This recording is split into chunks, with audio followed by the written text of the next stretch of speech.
Please welcome Mujtaba Bhai with a salawat ala Muhammad wa ali Muhammad.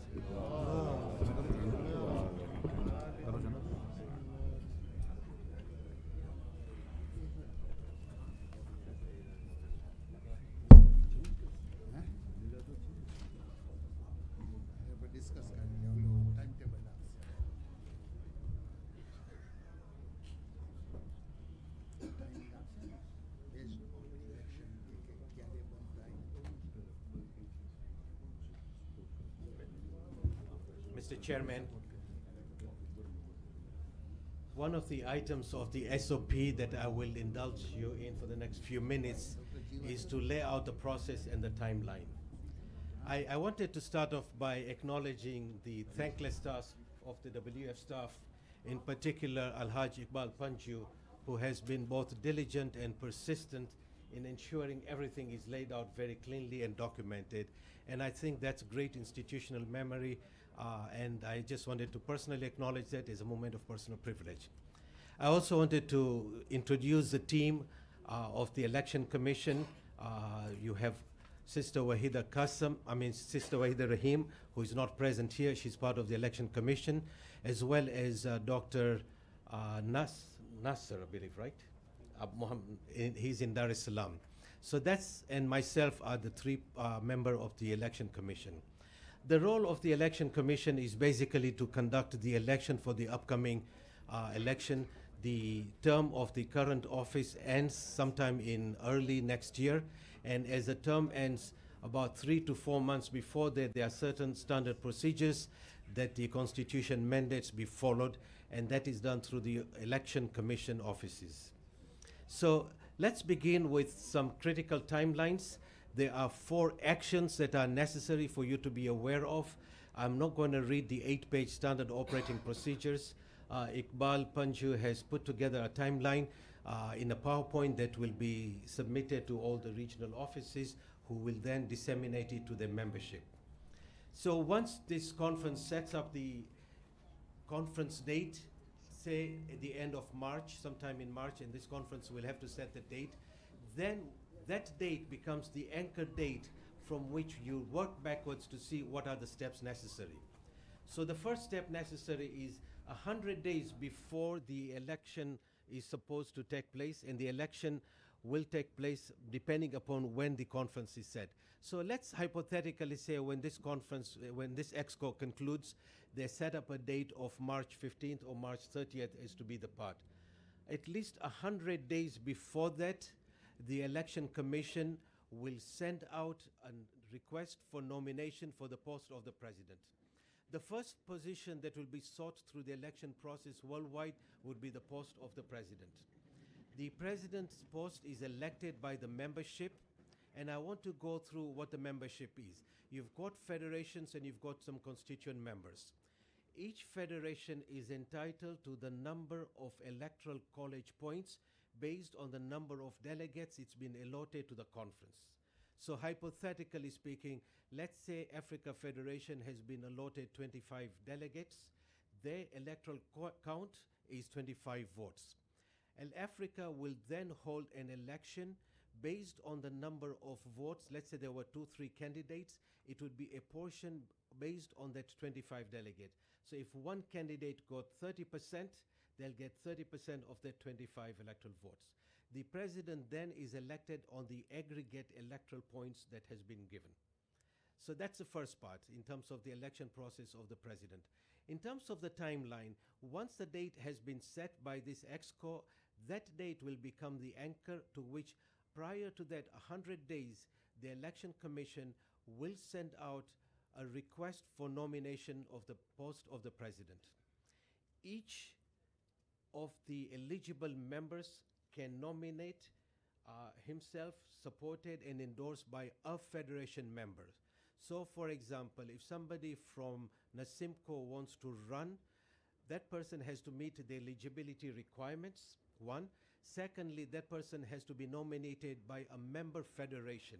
Does not have to be necessarily Nasimco, can be supported by Pakistan Federation. But those two are critical to come in. The candidate also has to submit a written consent to the election commission saying, yes, I consent for my candidacy. Secondly, that nomination has to come in, and as a rule, any candidate who comes in and that candidate wins the office, that candidate cannot hold a concurrent office in their Jamaat or their federation. Once the nominations are received, there are three possibilities. Let's go through what those three possibilities are. First, there is only one candidate who is nominated. 7 days after receiving the nominations, the Election Commission will dictate and say this has been received, and if there is only one candidate, declare that person uncontested position, and he or she becomes a president-elect. Second possibility is there is no candidate that has been nominated. In that case, the Constitution requires that at the next ordinary conference, the first step is to convert that ordinary conference into an extraordinary conference and elect a president amongst the delegates present. So it's no longer anybody else who can just nominate. It has to be from amongst the delegates present. The third possibility is there are two or more candidates. If within 7 days of the close of the nomination, when does the nomination close? 100 days before the conference ends, the current term ends, the Election Commission will send out a notice. They have 30 days in which to receive that nomination. That's the close of the nomination date. So it will be about 70 days before the next ordinary conference. At that time, if there are two or more candidates, then the electoral process is activated per the standard operating procedures. And how does the election process get activated? The election process gets activated at two particular parts. First, within at least 120 days before the beginning of the next conference where the term ends, the Election Commission through the Secretariat will ask for a register of the voters of all the membership. That timeline is very tight. So once you get it, you will have no more than 10 days in which to submit your register of membership. Mind you, and I repeat this, each federation and constituent member has to be extremely careful to submit it on time. If the register of voters is not received, that particular federation's membership can be disqualified from electing a president. Critical that the federations submit their register of voters. What is a register of voters? It is that register of your membership that can vote in your local Jamaat. I want to re-emphasize the urgency of this, that you need to respond to that fairly quickly. Otherwise, you risk not being counted should an election process continue. Once the electoral ballots are sent within 7 days after receiving the nomination, each federation will get its ballot paper. What are the responsibilities of the federations? They will have to appoint a returning officer from each Jamaat. One. A date will be set for when the election will take place, and I'll go through what that date is. Within that date, 48 hours after that, the returning officer of that Jamaat has to submit the ballot papers to the Secretariat for the Election Commission. Let me repeat that process to make it very clear. If there are two or more candidates, after the end of the nomination period, which is 30 days after the request for nomination, the Election Commission will receive those nominations. Within 7 days, they will send out a notice to all the members with the ballot paper. That's where the register of voters comes in. They will have a designated date to do the elections locally amongst the two or more candidates. Those ballot papers have to be submitted back by a courier mail that will be forwarded by the Secretariat within 48 hours of the election taking place. The Election Commission will then add up all the votes. The Exco today will have to elect 2 returning officers from the executive councillors to be present to observe the integrity of the electoral votes being counted. Once those votes are counted, the majority winner will be declared a candidate. Let's say now there is a tie vote amongst 2 candidates, then the conference will have the opportunity to break the tie, and the delegates present at the ordinary conference will first convert into an extraordinary conference in order to break the tie. So far, so good? Yep. The register of voters is critical first step. It will be within 120 days. Make sure that each region and constituent member submits that, because that will be the basis in which to validate the votes that are coming in. Second date, when are these elections to be held? The Exco today, in consultation with the Election Commission, will set up one of 3 dates. So if the election is to be held, let's say around March 15th or end of March, the suggested dates to meet the deadline is somewhere around January 2nd, 3rd, or 4th. That is a proposal that this Exco will have to accept or come in and say, this is a date we're setting. Why the January 3rd, 2nd, 3rd, or 4th? Because there is an occasion for the wafat of Bibi Sayyidah Fatima alayhi salam. And that is when the most opportune time for the community gathering. Each federation will select one of those 3 dates, and they will have to abide by it. In the event of a catastrophe and they cannot abide that date, let's say there is an earthquake in California, then the Election Commission will be given some authority in order to delay that in that particular situation. But in most instances, barring any catastrophic part, you would have to stick to that particular date. Within that date, you do your local election. Now, each Jamaat has 48 hours to submit the ballots to the Election Commission at the Secretariat's address. They can collectively put together in federation, or each Jamaat can locally then submit it directly. Got it? Any questions so far?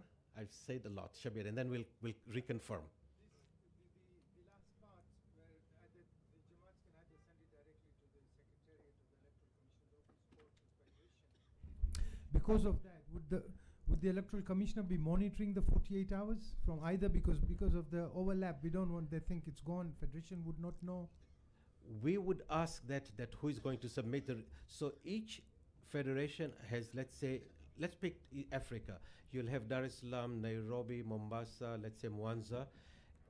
They would have to elect a local returning officer. The local returning officer will distribute the local ballots on that particular day, let's say the 3rd of January. The election will be held when they will collect those ballots. Then they have 48 hours to submit it. So they can pre-arrange that we are sending it to Africa, the headquarters, let's say wherever you designate the collection point is, or they can submit it directly. But to the extent that we do not receive it within 48 hours, the Election Commission will follow up once to say, did you submit it or not? You'll follow up with whom? With the Jamaat? With the returning officer. And that returning officer would have to be elected before the election by the local Jamaat. Or the Secretariat or the management can appoint one. We'll follow what's adapted, but I think Madagascar and mainland, some rural areas, we may have that problem because there's communication problem, there's sometimes no attendant to it. And then what happens if the 48 hours are lapsed? Is that then nullified? Whatever. Why would it not be, if we can say that the Federation, I think in the last election that was the case, they undertake. We can work at that. The Election Commission is, the rule is 48 hours, but as I said, they have some leeway in case of a catastrophe. I mean, in the extent that there's a rural part and there's no postal transportation or there is no way to deliver it, that can be worked out. The idea is not to disenfranchise, but to give consistency so that people are not delaying the collection of the ballot votes. Okay. Yes?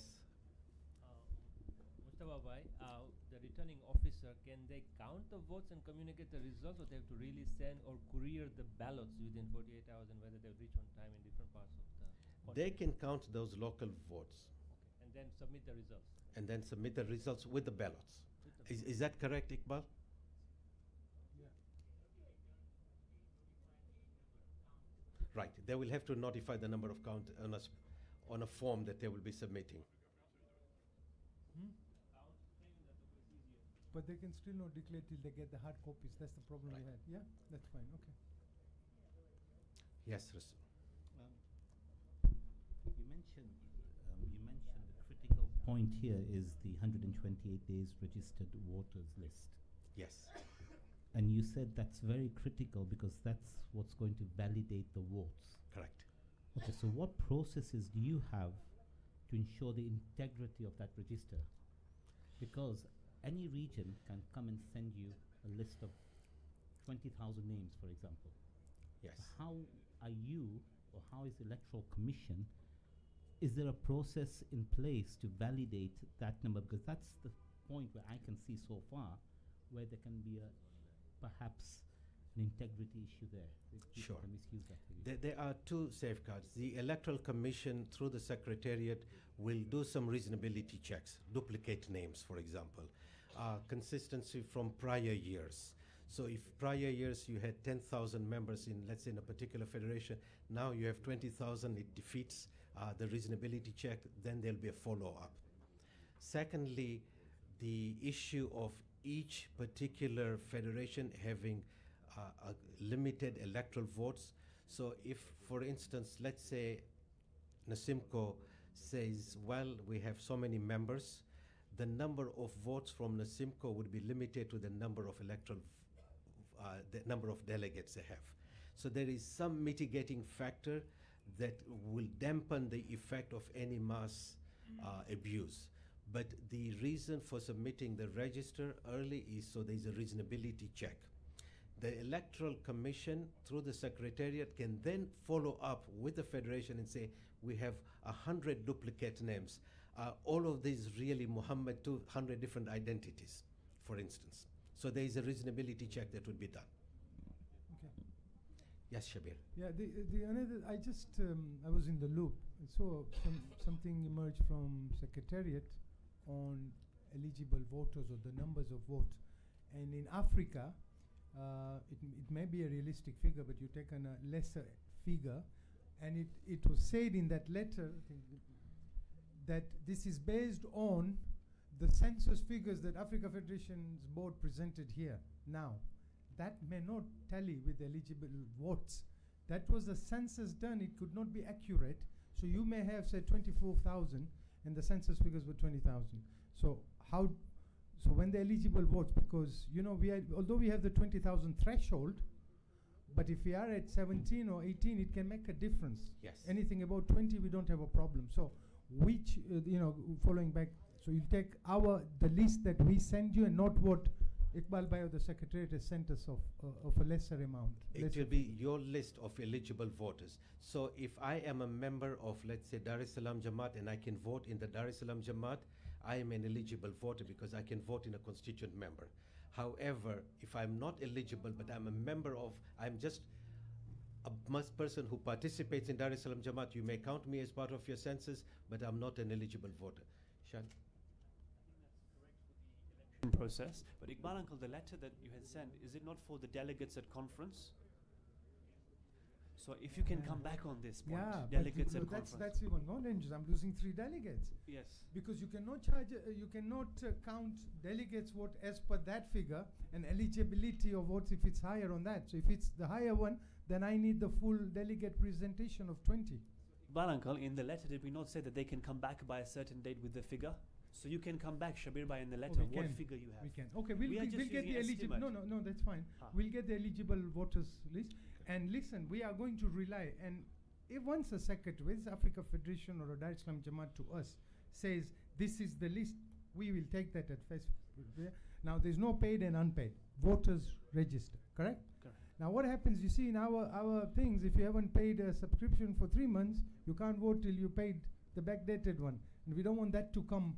So, can I ask you a question? He may be on the voters roll, but he's not an eligible voter if he's in arrears of 3 months. Who defines that? The bylaws and the standard of procedures specifically refer to eligible voters to vote in your election. So So eligible. if you deem that person who has not paid his or her back dues is eligible to vote in your local Jamaat at the time you submit the register vote, then that person would be counted. But if you deem that that person would not be eligible to vote in your own local election because of his or past late dues, then that person should not be on The the regional register. council, and in our case, I would speak for Africa Federation, would not be in a position to verify that. Well, you give us your best estimate. No, we have to rely on Jamaat. Yes. This happened Right. in one No, the election. Jamaats. For example, Dar es Salaam at 1,500, but the paid votes were 600, and then there was a big anomaly, which figure to take. So, and every Jamaat, or not every Jamaat, but Jamaats have got variances in the constitutions. Right. One is 3 months in arrears, as long as they can come and pay that, they are there. Right. The others can vote within the 3-month period. So if the World Federation election is within that 3 months, because ours is generally March 31st. Right. So we need the guidance, because we don't want, these are the things that puts us, so. Give it the benefit of doubt. So if I was to be a judge and rule on that, I said, would that person who hasn't paid their dues is 3 months back, would they have been eligible to vote, let's say in the local Jamaat, then give that person the benefit that they can vote. But we won't know that. We don't have the figures of membership paid. And sometimes the Jamaat doesn't have it too. Right. Because this can come, there could be big variation. You know what happens? 50% have not paid. And yeah, but this comes. Maybe not to take off Sure, line, we can talk follow. to you Right. and only by, but this has to be like a more to variation. Dar es Salaam at 1,500 or one Jamaat 1,500, 600. Right. I can't say he is paid and oh, it's difficult task. Even treasurer person, Euro Brexit Jamaat up to the minute data. Yeah, let's consider that further, Mohammed. In fact, Mustafa, like for Yes. example, now the Mombasa Jamaat, Yes, our membership is 980. okay, From next month, the membership will go over 1,900 okay. because now Women. we are with the women women Sure. voters. What happens then? Then if they are eligible to vote in the election in Mombasa Jamaat, then 1900 becomes part of your eligible voter registration. Okay, so they become 1,900 to be registered. Correct. Second thing, what about this Bilal mission? If they are members? eligible to vote in the Jamaat, then No, I want to ask this to the now the secretariat.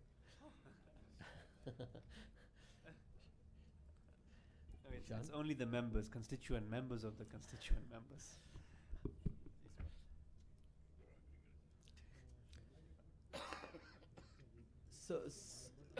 So let's proceed further.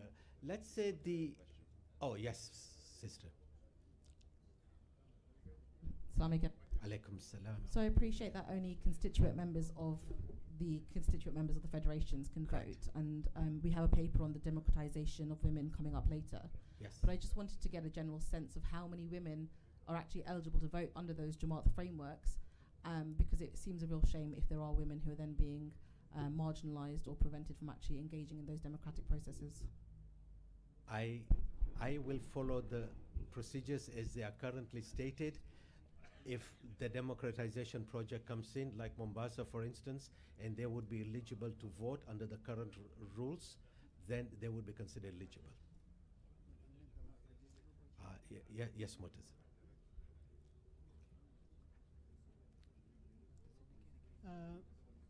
Thank you, Mustafa Bhai, for very nicely explaining in great detail the whole process, as well as the eligibility criteria. One of the items that I was looking towards, and I understand why you're left out, is the issue of conflict of interest. Because nowhere in the SOP nor in the Constitution it is mentioned regarding conflict of interest.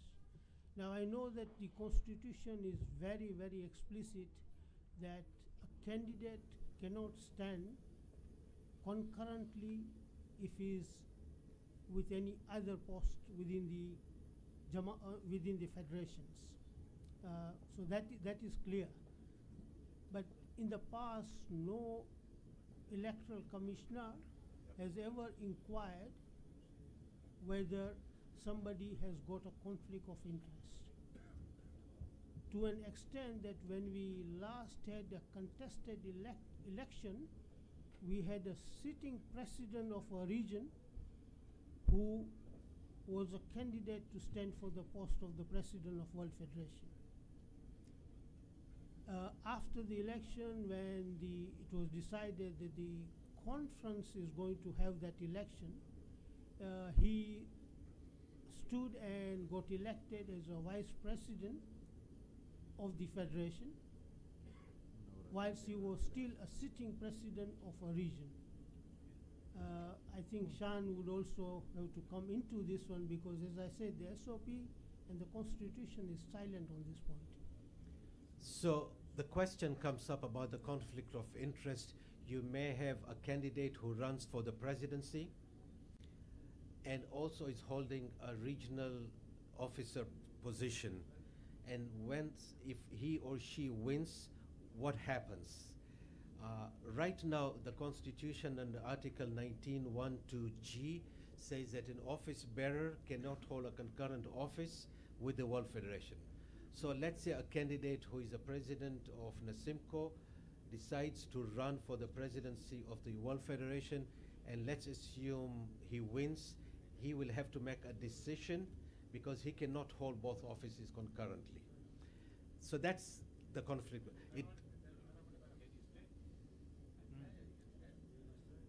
Sorry? So the question then is, if right now the president of NASIMCO can run to become the president of the World Federation, but if he wins, then he can't hold concurrent offices. So the choices then are really binary for him. One, does he give up the regional position or does he give up the World Federation position? If he gives up the regional position, then assuming he won, he would be declared the president. If he gives up the president's position, hypothetically speaking, then what happens? Then the constitution is silent, then it reverts back to the extraordinary conference, at the next ordinary conference to elect a president then. But what if the election of the vice, which is at the conference, is also taken place? So if he resigns, there is no need of extraordinary. Right, the if vice there- becomes right. the president. After that part, right, if he But on ethical, if he's a president of NASIMCO, inshallah, do you think it's right? Although he can choose afterwards, but do you think it's ethically right when he's a candidate, there's a conflict of interest at his candidacy? And he could even have substantial influence, being a NASIMCO big man, into WF. I will not go into the ethical part. I'll stick to the procedures. The closest office bearer, I want to be clear about this.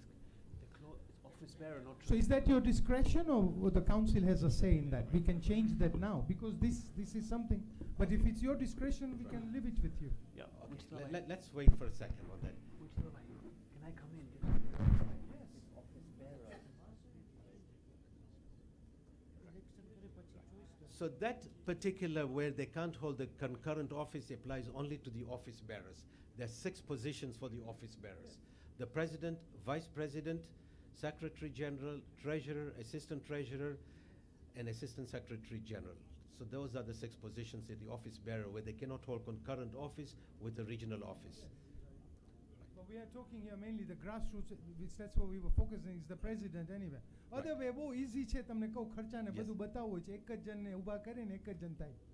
તો આ બધું બચી જશે. પણ you know, this Sure. will come up, and Yes. unless you give us the assurance, we can leave it in your good hands. But I don't think that would go in, especially for the president and the vice president. Right, okay. Sure, yes, and then I'll come back to Ali and Sister Saida. Yes. One more thing. Suppose I become the chairman, Yes. and I want my vice chairman to be the chairman. But my vice chairman is not very powerful, or he has got a problem. I make him my vice chairman, Mhm. and then immediately I resign. What is the effect of that one then? Okay, so the election process for now is only for the office of the president. At the conference, all other elected positions will be elected at the conference.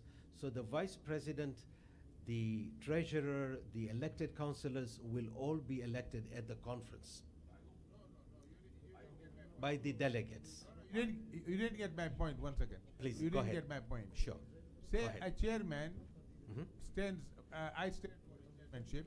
Yes. I say Amir Merali is my vice chairman. Okay. Then after only 3-4 months, I Yes. resign Yes. because I had planned it from before Sure. that I wanted him to become the chairman, not me. Yes. So I just use myself, Yes. come as a chairman, Yes. and then give away to Amir. Is it advisable? Is it not? There is no law to say that the chairman should be in the office at least for 75% of his term. No, there isn't. The vacancy, if one plays that game, then it's the conscious, and the conference will have to make that judgment.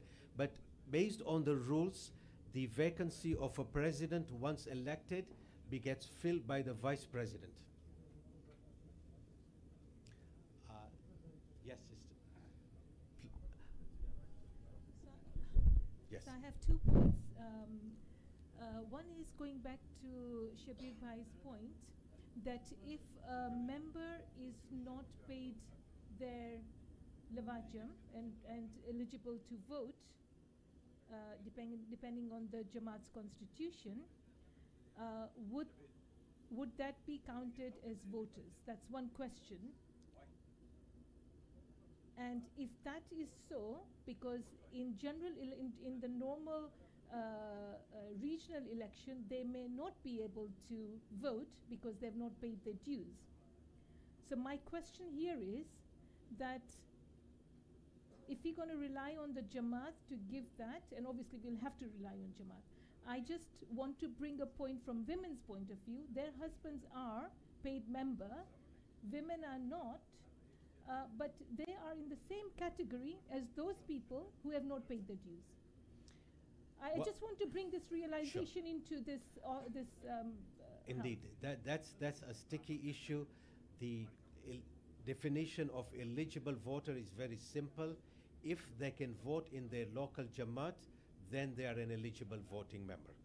So sorry, my question again is, if I pay my dues, Right. I am eligible. I'm an eligible voter. Correct.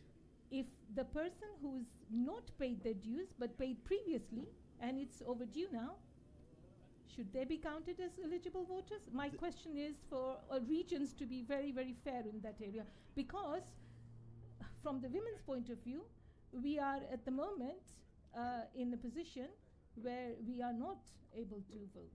Well, if you are not eligible to vote in your local Jamaat, then you cannot be counted per the election register votes as an eligible voter. Period. And so Whether you are disenfranchised as a gender basis, that you have to resolve with your local Jamaat. right. So that is my point, that those Right. people, Right. according to the constitution of that particular region or Jamaat, Right. if they've not paid their dues, then they should not be counted as voters. Correct. Now, there is a slight wrinkle on that. Let me explain that. I'll use Los Angeles Jamaat as a particular example, just to make it. In LA Jamaat, by the end of the year, you have to have paid your dues for, let's say, January 1st, 2020.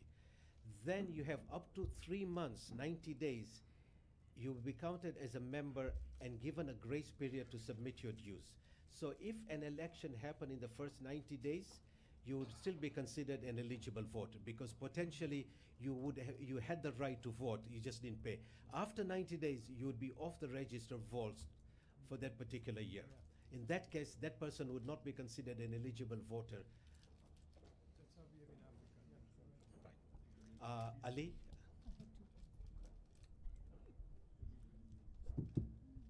Assalamu alaikum. Alaikum salam.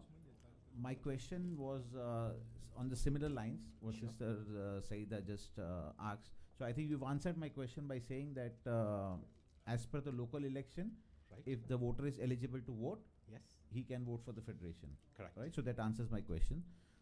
One, I concur with Shabir Najafi's view that, in India also we have a lot of remote villages there. So 48 hours deadline would be a little bit difficult for us to honor. so that you can be little considerate upon.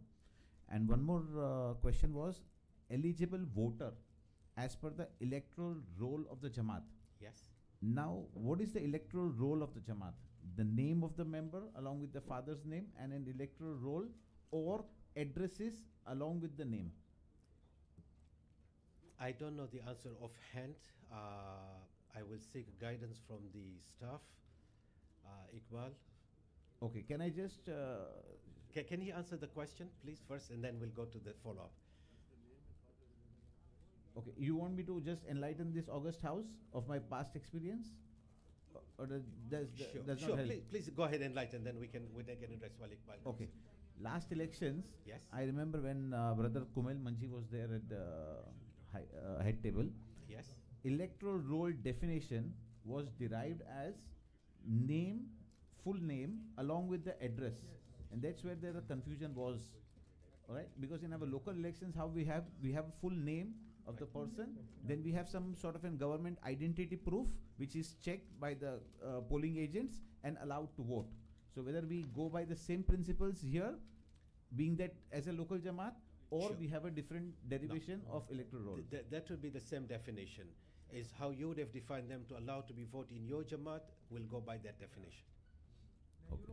Because Dr. Molidina will also agree, 2009 we had a big hassle on this election part of it, when the election addresses were also asked for. So if that is sorted, no problem at all. Thank you. Right. Well, one of the reason of the electoral votes was to mitigate this particular discrepancy, because it dampens the effect of this particular situation, you know. Any question? Any other question? Yes, Murtaza. Coming back to the hypothetical example that you gave of Nasimco president, if he stands for the position of the presidency, my view is that we should be asking him in a written format that were he to get elected for the position of the presidency, he will resign his position as president of Nasimco. There should be a written agreement prior to the election. Okay, right now the standard of procedures require two particular pieces of information to be submitted. One, a written consent. Two, a secondment from a particular member federation. This third requirement that you're suggesting, Murtaza, that the candidate would have to adhere to giving up an office, is a new standard operating procedure that this Exco would have to nominate. I am not, as a election commissioner, authorized to ask that, but if it is made as part of the standard operating procedure, I can then follow up with the third requirement as well. Mr. Chairman, if that is what the council wants, then that is what we can pass today.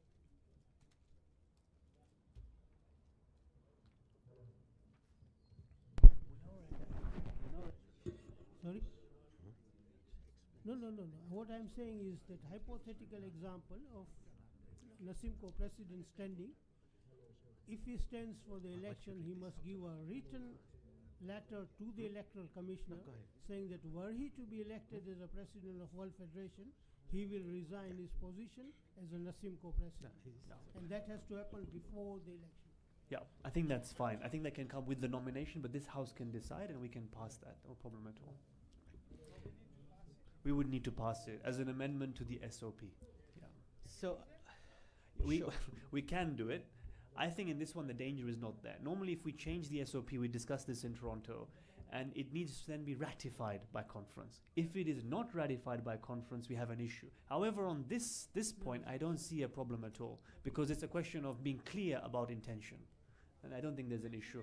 Mutsabai, there's no issue with it. No, Shan. Yes. When you pass a statement saying that conference has to ratify, that is fine. But this house has got authority for this election to pass that resolution.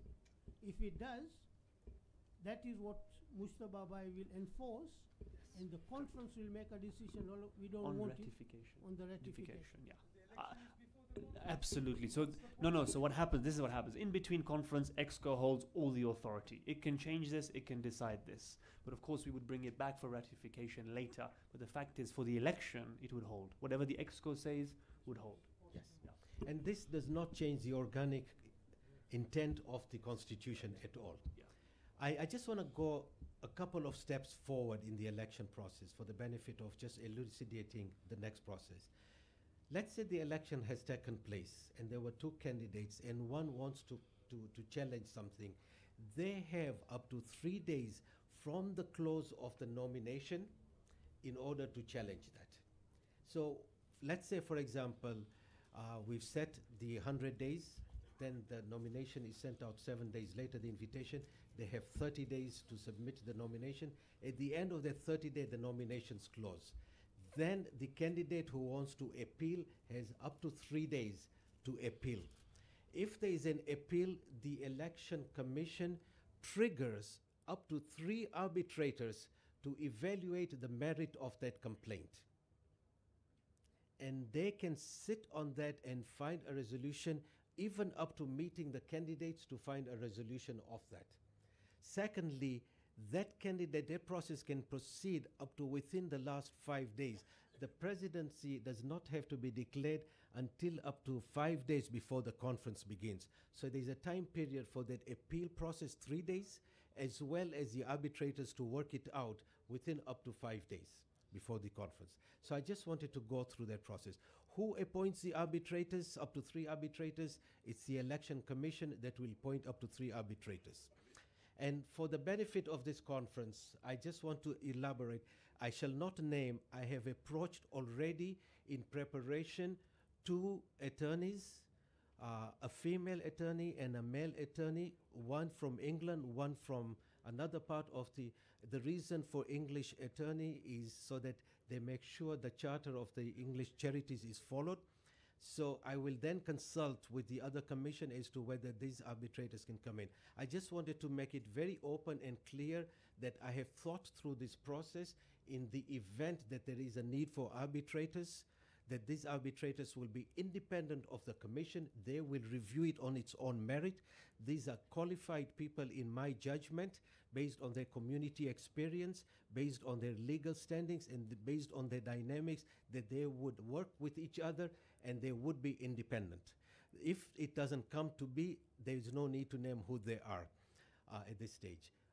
So that is the process. So let me restate in summary what the process is. What this Exco needs to do. This Exco needs to set a date when the conference will be. That will be the anchor through which the 100 days and the 120 days will be triggered. Second, this Exco has to come in with the Election Commission to suggest 3 dates in which the election will take place. The staff has recommended, based on the Islamic calendar and the timeline, January 2nd, at the end of January, in which we will then declare, once that date is set, a circular will be sent out that this will be the date of the election. Now, that election date does not happen until the nominations are received, so you don't need to know that today. But once the request for nomination goes out first, there is 30 days in which the nominations have to be received. After that, the Election Commission, within 7 days, if there are 2 or more candidates, will activate the electoral process. Then there is time for the returning officer of each Jamaat to receive the ballots and collect it. So your task when you go back today is to ensure the register of voters is submitted and try and prepare that as soon as you receive the notice, you are ramped up to do that. Secondly, in terms of what this Exco needs to do today, they need to elect 2 executive councillors as returning officers, such that when the ballots are received and there is more than 1 candidate, they will be counting along with the election commissioner and the staff at the World Federation headquarters. So those are the 2 actions that will be there. The other 2 actions that follow up are anchored based on when the dates will be. Yes, Shabir. This requirement of 2 electoral councillors, although they can come from anywhere, but maybe if you can accept and consider that they're UK based, even if Brexit happens, to That's- save us on the cost. That's number one. Can I just ask you one Sure. question? You have a commission, correct? Yes. Who are the other members of the commission? I stated them, Sorry. Wahida Rahim before, Yeah. and Dr. Jafar Darsi in Dar es Salaam. We don't seen them in this meeting or ever. We don't need to, but at least if they could feel the juice or the heat, it would be nice. Yeah. You're thick skin. You're a guru. No, They no, to should the be part of this. You know? They, Don't you they think so? are, I think the nameplate is up there for Wahida. She couldn't make it. She'll be here tomorrow, I understand, for the COAGE meeting. But they are being briefed through Okay. the communications. Okay. For the African one, we'll pull his ears. That's Dr. Jafar. Please yeah? do. We'll do that. Yes, Rasul.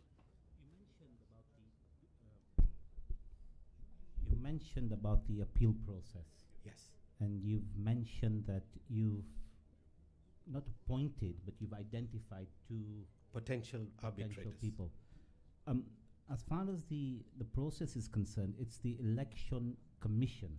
Correct. So it's not you as No, individual. as I said, in conjunction with the election commission. Okay, so it's three people. The three. The majority of the three. So two will of have the to three would have verify to. whether Correct. you're Correct. whether That's they why I'm agree not with naming them, nor am I considering Okay. them or anything, but I am laying the groundwork in the eventuality such that if it were to happen, I'm not calling X, Y, and Z the night before and say, are you willing or are you able?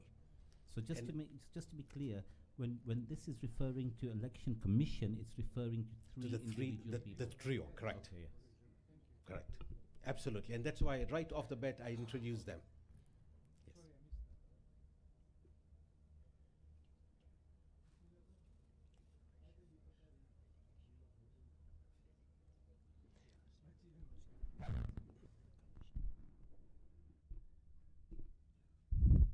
So the question, the staff advises me to make sure that the number of delegates you have will be the number of electoral votes.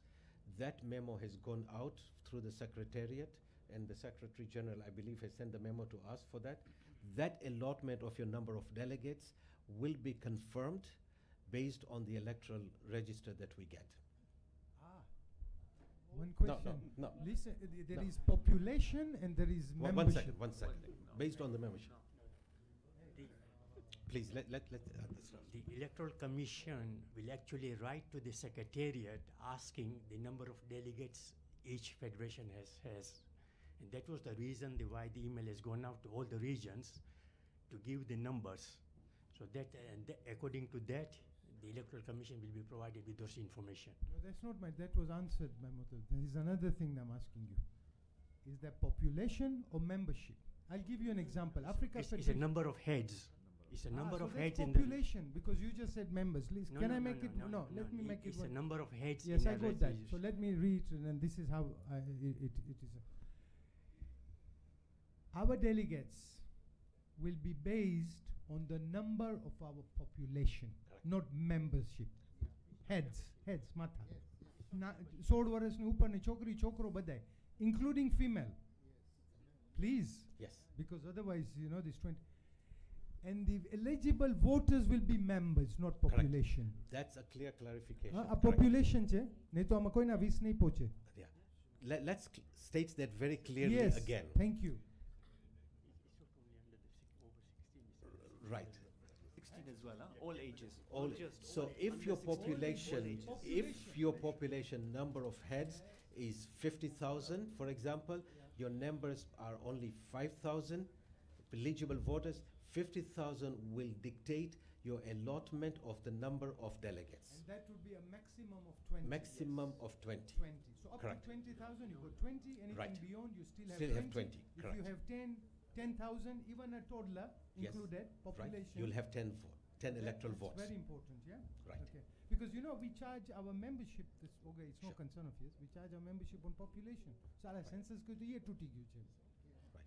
Yeah, fine. Yeah. So population equal, yeah, Right. through you. Based on population to count the number of electoral votes. Dr. Molidin. Population means the entire population, even 6-month-old kid, the total number of it. Even one day, or whatever you call it in vaccine. Anybody with a life is counted. Not Out of the okay. Let's okay. Anybody on this earth? Yeah. Yes, Murtaza. It's more addressed to Shan. We have got quite a bit of clarity in terms of that this council needs to decide on the conflict of interest. So I need to take it again to the council, because Mustafa Bhai has already mentioned that the criteria regarding conflict of interest is not there in SOP, neither it is in the constitution. And we have decided on the precedent, and we gave an example of the Simcoe precedent standing and letter, and that is something that the council has to decide. But on the day of the election, the day of the conference, where the agenda item is election of the other office bearers, the 8 elected councillors, and the next electoral commissioner. On the electoral commissioner, there is quite a clarity in terms of who can stand and who can't. Or anybody who is present there is able to stand for the election. That is, however, not the case for the others, that they have got to be part of a delegate. We seem to have been electing the 8 executive councillors who are sometimes not a member of regional federation. We also seem to be electing councillors who have got a serious conflict of interest, that they are running another trust, who are in competition with the World Federation, and we still elect them. To me, that is a serious conflict of interest, and this House needs to consider that. That are we prepared to allow somebody who is running a private trust in direct competition with us, and he is still being eligible to be a councillor here?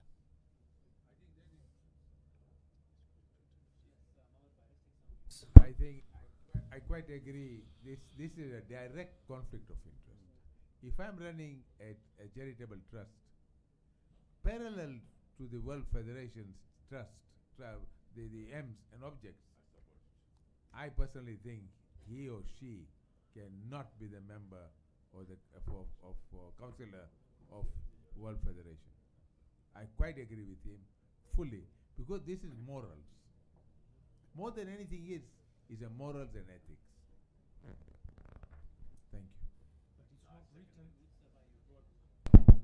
So is the question about within councillors and the regional federation as well, or purely you're looking at conflict of interest between between any elected official and what they do? Any and all. Okay. Now that is a constitutional amendment. It's not an SOP requirement. The only conflict of interest clause in the Constitution is this clause about office bearers not holding a seat at the World Federation and at the Regional Federation concurrently. The question of standing we've dealt with, and Exco would need to amend the SOP if it does, and I'll come back to that later on. There is nothing in the Constitution at this moment in time which precludes someone for standing from office and then having the type of conflict of interest you've described and Mohammed Bhai Jafar has described. Is Exco suggesting that we now bring forward a constitutional amendment? Yeah, and you can have some comments, please, so I can take it as a sense. Yes, Anwar Bhai? How do you define direct conflict? Because if you are bringing that proposal, then you must also define direct conflict. You cannot just bring a clause which says direct conflict without defining a direct conflict. I think the direct conflict is same, that if the money is being collected from the CUMS, and we are also collecting money from CUMS and distributing it, that is a direct conflict. Otherwise, all the trusts do their own trust of their own finances. But the whole issue here is, where is the fund coming for the World Federation of Khojas? And a Khoja then having a foundation to collect or trust, collecting CUMS. So that means that's the reason you're not getting the CUMS. CUMS are going to somebody else.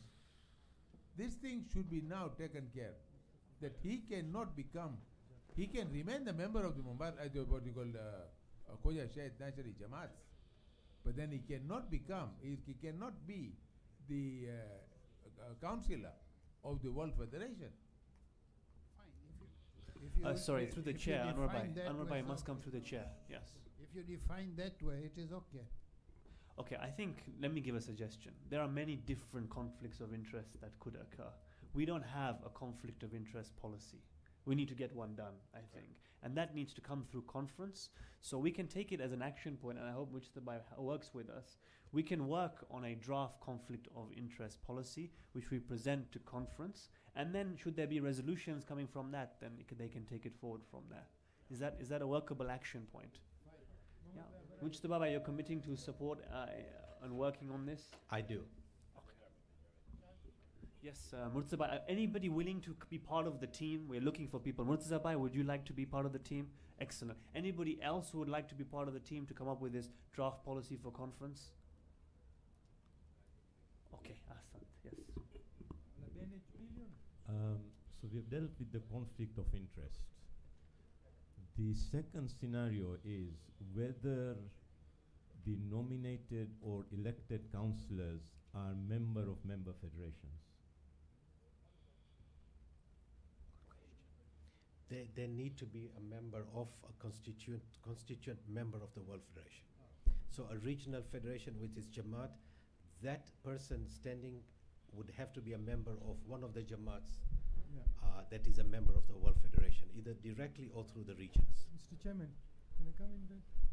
Yes, please. See, I may not have seen that particular section, but I know in Africa it is the case. I don't think World Federation, maybe we can check, it's silent on it. And so, at least Africa is silent. So in Africa, I can actually appoint a councillor of even any sex and gender, and member or non-member, even outsider, even of a different belief. And World Federation, if you check, I don't think it stipulates that it has to be a member. So that is very important that we know, because we may elect. But I know in nomination, there isn't that in the World Federation. Check it out. We'll check it while we continue this discussion. Yeah. Hope I'm wrong. Can I come in? Yeah. So we are not saying we are. We 100%. Do you know the particular clause that in relation to, or is that just an? I recall reading it, but I don't recall the. Even I don't recall the. We have to look at the constitution. Where the president has powers to nominate. Yeah, nomination. It nominate is there. 8. Yeah, it used to be 5. Just check that. Just but check. For my constitution, I know it's definitely. For the nominated one, it's there from the members. So, in our SOP. This would apply to the president, that he should be a member of a member federation. Yeah, correct. Correct? Yeah, that's fine. So, in the SOP, who checks regarding this membership? The electoral commissioner? Yes. Yeah. So if we would verify through the region, of course. Through the region. Because so a region has to nominate, and when they nominate, they have to check that. Okay, so if I, or if we as COEG nominate someone in North America, yes, and say we are nominating this person, is it our responsibility to check with North America that they are members of that, yes, of a member Jamaat? Yes. Okay. Nomination is not a free ride. It comes with some responsibility.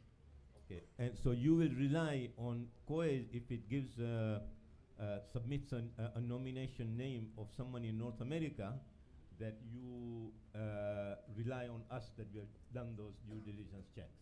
Correct, but the Election Commission also reserves the right to independently check if it so desires. Okay. So the other, just another question. So it's obviously the member, the region who nominates, and another region to second, correct? That's the member, the members. It's only the members who can nominate and second. There is no seconding. Okay, so only a member can nominate. Correct. Now I tell you where practically we have sometimes problems. For example, giving you the example of COEG. Now Stanmore wants to nominate a candidate.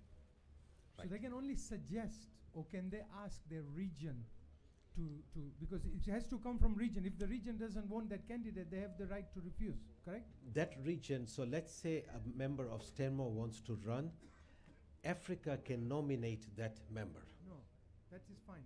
Any Right. member. What? No. One What sec- I'm one saying, second, can I'll a come back. constituent member Right, has a nomination, right, but it has to come from the member, which is the region. right. What if the region does not want that candidate? Well, Yeah. that's not their choice. They can vote against that candidate. No, but the Jamaat doesn't have the right to nominate. The nomination is with the member, the region. No, the nomination is with any region, any member region. Yes, no, you didn't. I'm Right. not talking about cross regions. Let's Right. talk about Africa. Okay, So I got Kampala Jamaat okay, wants to nominate Mr. X. yes, They cannot do it. They can suggest only to Africa Federation to nominate formally. right, And Federation says, we don't want to do it. We have the right because we are the members. The nomination is it's with Right. us. Let's say in this example, I want to run from Los Angeles, Right. and Nasimco says we don't want you for whatever reason. Yes. I go to COAGE, and COAGE says you're a viable candidate, we nominate you. All the nomination requires are two requisites. One, a written consent from the candidate and a nomination from a member region. I got that. So Right. what I'm trying to get, that what the members understand, the Jamaat should understand. Yes, they can go to another region, there's no problem. Correct. But by them, if they're big Jamaat or Muscle Jamaat or small Jamaat, cannot say, you are going to nominate this person. We don't have to the region. Because that's where we Correct. always have a problem. Jamaat के हमने कागड़ आवी जाए चाहिए तो nomination ना होए. मैं तो hold your horses. So I want that very clear. I समझा where I'm going. They can go to another region. Sure. There's no problem. So it's not an automatic right of constituent Jamaat to enforce that nomination Correct. to its region. Correct. Correct? Correct. This must be on record because it's not Right. written. It's very clear that they don't have to, yeah, they can go on. Amir, you had a question, and then I'll come back to Rasul. My question was on the nomination of the councillors from each region. Are we discussed? I have one query on that. Or I come later on. That's a conference at the conference. So all the other positions will be elected at the conference. This is only for the election of the president. But it is the electoral commission who will be conducting They will conduct the election at the conference for the also, other, correct. For any vacancy. Correct. So it's still in your court, good court. Yes, but not for this particular discussion today, yes. Rasul, first, before you come to him, he held his hand long. Just following on from Dr. Akbar's and from the questions, he needs to be a member of a Jamaat. Correct. So suppose I now decide to run Yes. as the president of WF. Yes. I'm not a member Yes. of a Jamaat. Any Jamaat. Any okay. Jamaat. Yes. Tomorrow I go and become a member of my Jamaat. Yes. Then can I still send? Sure. Yes. Yeah, because you're an eligible member once you become a member. Okay, so it isn't time bound. So No. he can before the point of the nomination Correct. comes in, he can put his As long as he's eligible at the time of election, yes. at the time of the nomination. Correct, in the time of that's what I meant, sorry, yes. This lady said that right there. Hassan, and then we'll come back. Hassan, Can, you haven't been. Anwar, but let me take Yeah. Hassan first. It's the same question. Okay, you're going jointly. All right. Can any member nominate two persons for the same post? Say, Sure. can I nominate as a Pakistan Federation, Amin Nasser and also yourself? Yes. There is no mention about how many you can nominate. Yes, Sister Saida. So given that this position is quite a responsible position, Yes. what kind of credibility check do we do on individuals' character? Now I know that we haven't touched on that, Yes. and if it's a member of the Jamaat, then we can take that. But shouldn't we have something? Don't we have a responsibility that a leader who is leading the whole of our Khoja community, are there no checks around that? Or Okay, are there? let me answer that very quickly. Under the current procedures, there is no character check. There is in my view, it is a collective judgment of the electoral process that each member then, when they vote, they have a conscientious responsibility to make sure they're appointing the best candidate for the best position, for the right position. That is an individual responsibility.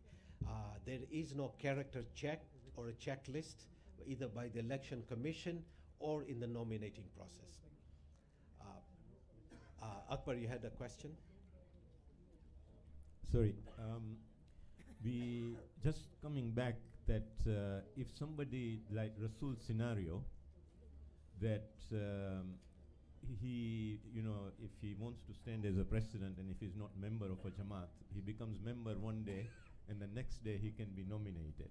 Yes. I think, won't it be the local constituents' constitution whether they are eligible to vote or to be nominated? So because, some Jamaats or number of Jamaats or even regions have that they should be member for a certain period of time before they get nominated.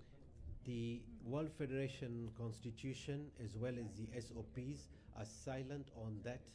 Therefore, if I am eligible to be a member in a particular Jamaat, regardless of the waiting period, if I'm eligible, then I can be nominated. Can I have just, you said eligible voters.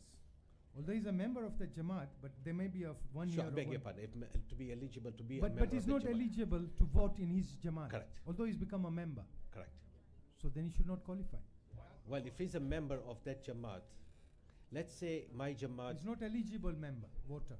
Right. There's a difference. He's a member, right, but he will become eligible voter in 10 days. In some instances, 1 year.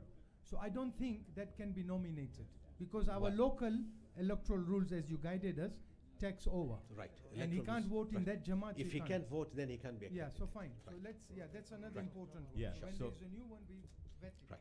So just to clarify, I mean, we have a member Jamaat where there is people are members but they cannot vote because of their bylaws as to that they might be member of another organization, another Jamaat as well. So that clarifies. So the rules applies to the local election process whether they are eligible to vote. Yes. Okay. Correct. So moving on, the other thing we were talking about the nominated councillors and the elected councillors. What is the situation for the office bearers? Do they have to be member of member organization? Yes. If they are, then is there a difference between elected councillors and office bearers?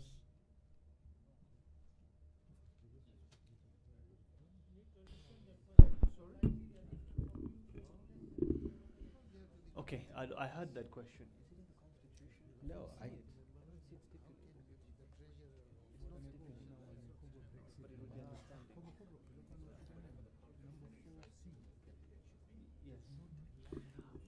Doctor, but I haven't seen a clause which says they must be a member of a constituent member. I will double check, but I haven't seen that clause. But it's my understanding that they should be. So if that's what I'm saying is correct, then the constitution should be updated accordingly.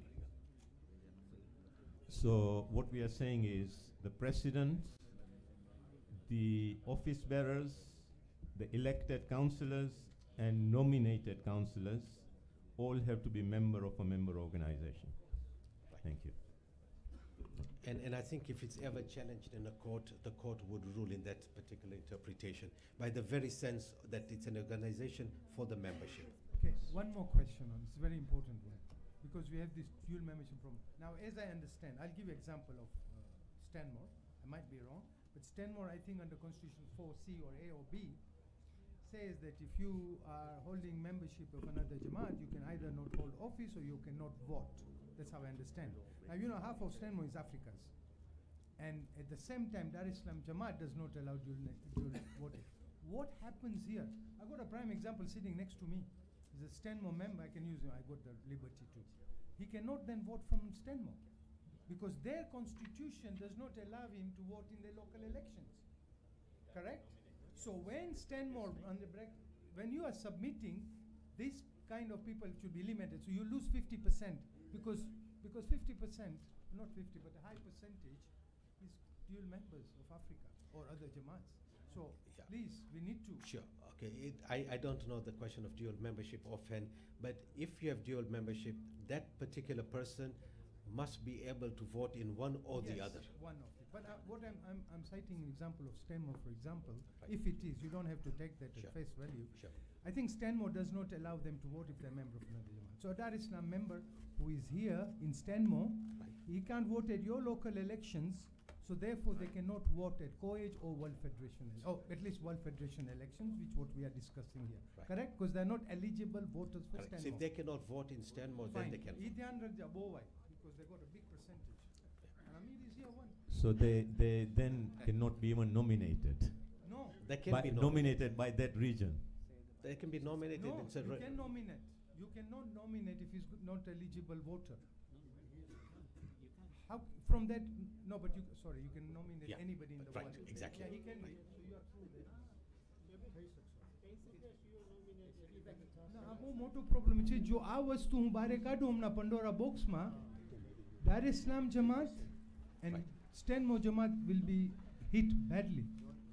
બહુ જ અહીંયા માણસો બેઠા છે દાર ઇસ્લામના છે બીજે દાર ઇસ્લામ doesn't allow. Kampala allows. Mombasa allows. Stenmore doesn't allow.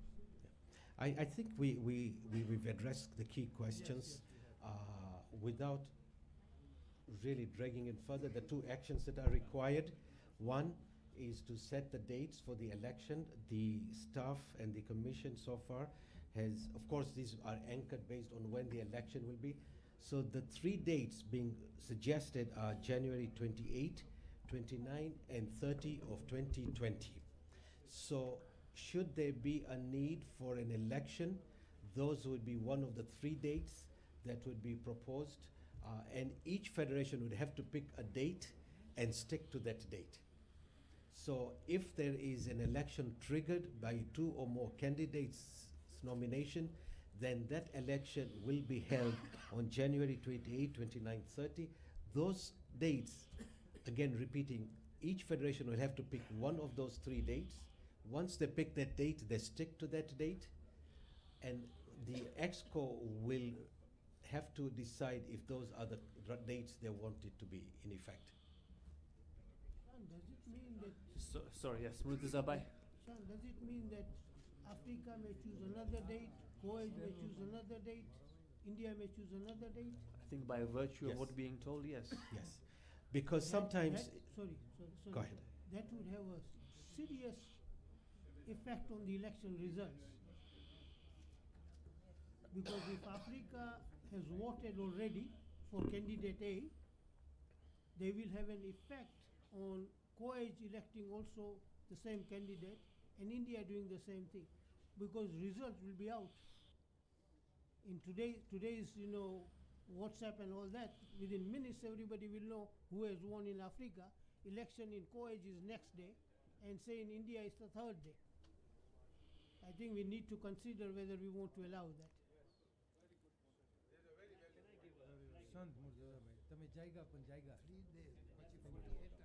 Very important point. Fun day. My dear councillors, we discussed this in Toronto. We had the time and we were going to amend, and we said we're not going to amend because we don't want to go to conference and then ratify, and one candidate may not win and therefore may cry foul play. But you gave us a window that we can, Exco can do it. Do it. So do it. So I leave it to you, but I'm just saying we've discussed it once. But if you want to, no, Shabir, but I'll be guided by you because you're the house. So if we want to go for it, please, no problem. Very important. You can amend that resolution if need be. There Yes, has work been on. a precedence with Stenmore and Dar Islam at one time. And just to say, if Brexit was done like this, we would have all gone to London and voted again. I think there are 3-4 questions. Let's Yes, start with Mujtaba Bhai, yes. Go ahead. Yes. Yeah, Mujtaba Bhai, yes. So, Mujtaba uncle, if when we talked about members, can we have some clarity what constitutes of members? Because when we're talking about councillors election, office bearers election, women who cannot vote in their Jamaat, can they be exactly? So I'm in that position myself, and there are other women maybe in that position. So can we make something clear here? Because if I want to stand for a vice president position, am I allowed to? Will I be able to? If I want to stand for a councillor next term, will I be able to? I can't vote in my Jamaat. So can we make something clear here? But that is pure discrimination on women. So I'm sorry. We need to think about this. I think Sayedaba has brought a very good point. Very good point. Because again, let me say again, we were thinking with our male minds. Because we are all members here. But some of the females may not have the ability of being a male and therefore will be barred.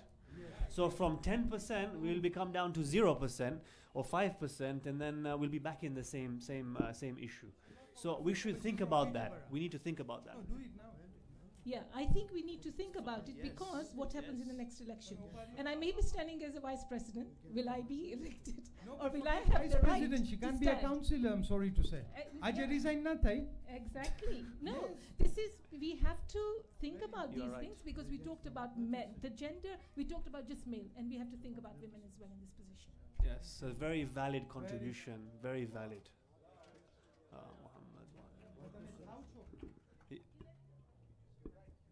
Well, we already have a declaration for vice president, I hear. Yes, maybe another one declaration coming. Yes, Hussein Bhai.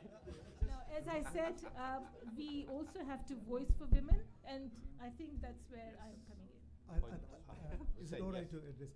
I think the clarification here would be that because some Jamaats would only accept membership from husband, like if it's a family.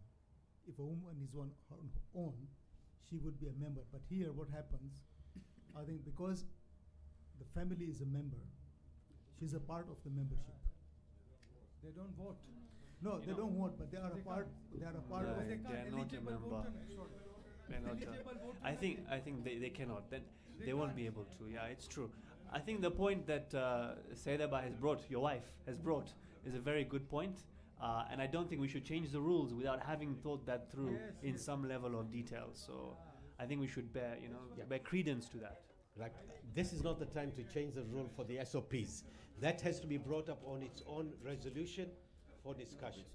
And I think, Shan, I don't know if something like this can be brought at the next conference. I'm not saying, well, I don't know whether we can change now, but I'm thinking that we can't leave it for too long. We have to think about it. Unless we saying the same procedure goes, and can I just finish? Sorry. For male membership, as it has been going, we can keep that. For women, given that some Jamaats have given them right to vote and some haven't, so we may be in a situation where that leeway could be given to women. I don't know. I'm just thinking, and we need to agree to that. But for male gender, we keep the same standard as we have been here. For women, just because we are in this situation until changes come around. But for changes, we have to think about in the next conference. Say that in our constitution, we can't have for male this rule, for female this rule. So I think as status quo is, it doesn't say that you need to be a member of a constituent member. And therefore, for the benefit of allowing females to stand for office bearer or councillor position, I would recommend until that democratization issue is sorted, we don't add that constitutional Follow-up question, clause. Mr. Chairman. Am I Shabir correct Bhai. in understanding that even in Brexiteers, women don't have voting rights? Is that the fact? Is that the case? So ratna kem badai koej ne Europe para badai chupata ne humne African henkera. So Europeans, some Jamaats, the female don't vote? What? તમે અમને શું કરો છો? Mariam bhai, take note of this. Okay, let's go into that in the democratization. Democratization is a different agenda item. I'm going on that one. Yes. No, absolutely. Let's take that in the democratization. If I can ask Mujtaba bhai, okay, can I have some order? Let's have a salawat, please. Okay, if I can ask Mujtaba bhai, do you want to wrap up before I start looking at resolutions? So I've wrapped up. I think I've clarified there are certain issues that are more beyond the scope of the SOPs, and that needs to be resolved on its own avenue. The three actions that need to be taken place right now is setting the date for the conference, changing the SOP to allow the Commission to put in that question, and the third, agreeing to the dates of the election of January 28, 29, and 30. There are issues with that on both sides. And I think that can be changed to 2 dates or 1 date if the conference, Exco so chooses. But I think sometimes, given the time difference between Australia and Los Angeles, for example, you are talking almost 2 days. Some people will observe the Wafat on a day off, some will observe on the eve off. So you are getting an overlapping of 2-3 days. Setting 1 date in itself can be dodgy. So at a minimum, you need 2 dates. I think those are the reasons why the 3 dates were selected. But that's the Exco's particular domain. If I can just come back to that point, Mustafa, the rationale I think that they've got for having it over 2 days or whatever is because I think you're looking at a Wafat program or a Khushali program or something like that to get the maximum attendance. Now, you won't have that same day in different regions. So that was the rationale of why they have done that. So I just wanted the House to be aware that you could end up with low voter turnout then, which would also be a democratization issue. Exactly. That was the basis for the 3 dates, to allow maximum participation. So, Mr. Chairman, those are my points, and I turn it over back to you. Brilliant. Thank you so much for that. There were 2 actions that came out of that. One of them is the conflict of interest policy, which we will work on and present to conference. And the second is that Murtaza Bhai, I believe, has a resolution he would like to read out. So if I can pass to Murtaza Bhai, and then we will have it formally put on the table and then take it from there.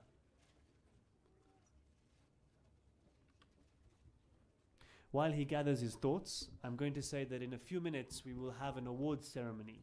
As you know, for every Executive Council meeting in this term, we have the WF Presidential Awards. These awards are to the members of the constituent members where we are. So for example, here we're in Birmingham, and therefore some of the shining lights here in Birmingham Jamaat. So very, very shortly, in the next few minutes, once this is done, we will have the WF Awards.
Time differences, we will need to change a single day.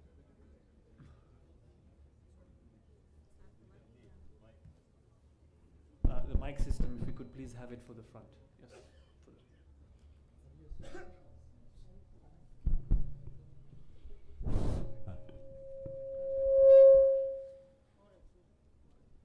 I'm convinced that due to the time differences between different countries, we will require more than 1 day.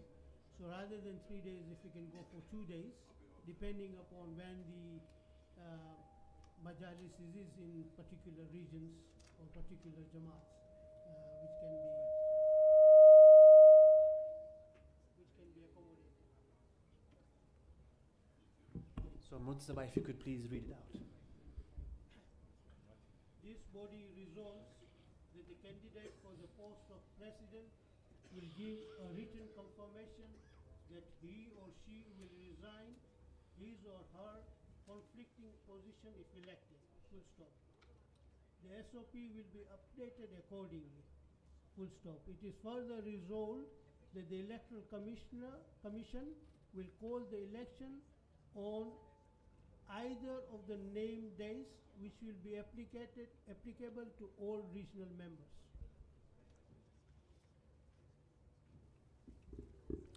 Thank you, Murtaza Bhai. It should be either. Either of the 2 consecutive days. If we could have it back on the screen, please. Oh, you're changing it. Okay, no problem.